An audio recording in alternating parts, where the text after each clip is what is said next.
was 1947. The British had packed up. They left behind two independent nations in South Asia, India and Pakistan. Both had to start from scratch.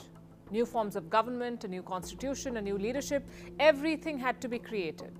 Back then, both nations had the same goal, to become a democracy. But only one succeeded. Pakistan's democracy remained a work in progress. Many would say it's beyond saving now. No prime minister has ever completed their term in Pakistan, none. Yet 3 generals have ruled for more than 8 years. What does that tell you? Stability is possible, just not for civilians. Tonight we'll tell you why. Why has Pakistan's democracy failed? Is there any way to salvage it? Time for a flashback.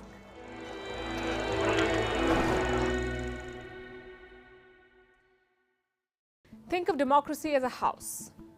And what does every house need? A very strong foundation. That's where Pakistan missed the trick. After partition, they adopted an interim constitution. It was based on the 1935 Government of India Act, a colonial law. The actual constitution was in the works. Pakistan's parliament got down to drafting it, but soon problems emerged. One draft was submitted in 1950 by Liaquat Ali Khan. He was Pakistan's first prime minister. This draft had 2 main points: equal representation for East and West Pakistan and Urdu as state language. Both were non-starters in the East. They had more population than the West, so why should representation be equal? And Urdu was an even bigger no. People in the East spoke Bengali. For them, Urdu was not acceptable as state language, so the first draft was rejected. The second one was proposed in 1952. This draft called for 2 houses of parliament. But the rest remained the same. So once again, it was shot down. Then came a third draft in 1953. It was called the Bogra formula. This draft allowed seats based on population. So East Pakistan would get 165 seats, the West would get 135. Seems fair, right? But this draft was not approved either because Pakistan's politics was in turmoil by then. In 1954, elections were held in East Pakistan. The Muslim League, Muhammad Ali Jinnah's party, was routed. Their chief minister lost his seat.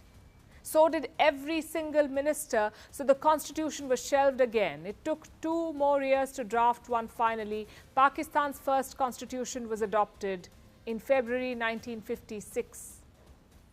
It was enforced the next month. Now look at the gap.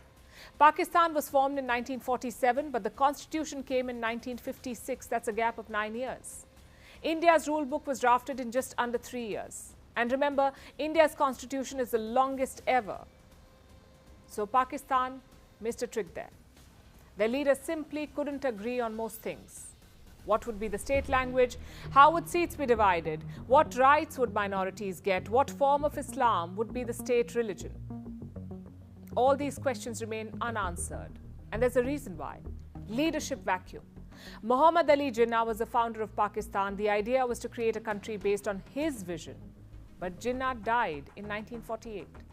A few years later, Liaquat Ali Khan was assassinated. So Pakistan became rudderless. And the same goes for their party, the Muslim League. It couldn't play the role of a nation builder. Most independence parties do that, like the Indian National Congress in India or the African National Congress in South Africa. First, they led freedom movements, then they transformed into political parties. The Muslim League could not do that, especially in East Pakistan. It was very different from the Western wing. Different geography, more people, different culture, different aspirations. So Pakistan's democracy was set up to fail.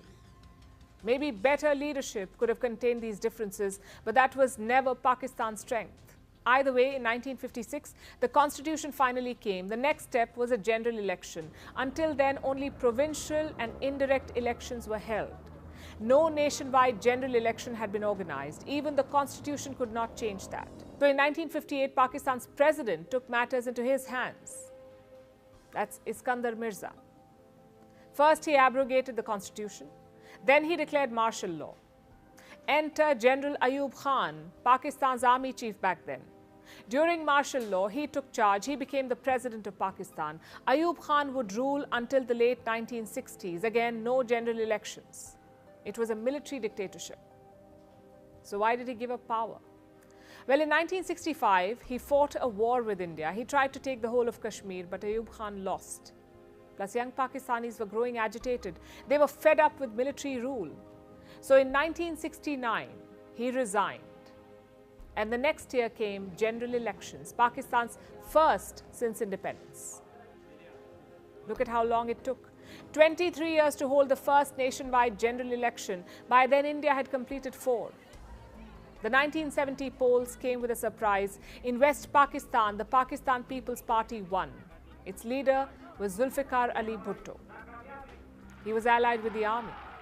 But in the East, it was Awami League all the way. They had the numbers to form the government, not just in the East, but for the whole country. They had the numbers. But Bhutto and the army had other plans. I'm sure you know what happened next.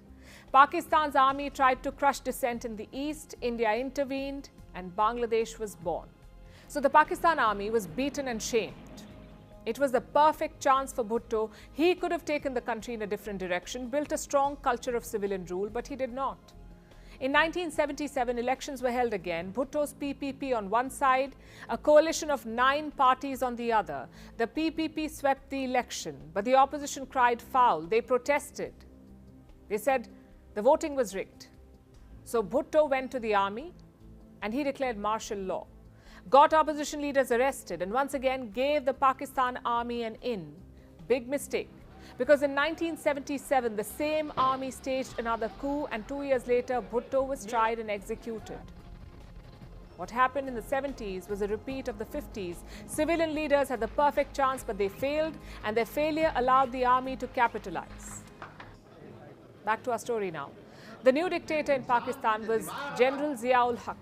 He ruled until his death in 1988. After that, more elections followed. This time, the army had a different role, that of an orchestrator. The generals would stay behind the scenes, but their picks would win the election. That's how Nawaz Sharif first came to power. And since then, we've seen one more coup when Pervez Musharraf ousted Sharif. After that, it's been back to orchestrator mode. And this short history tells you why Pakistan's democracy failed.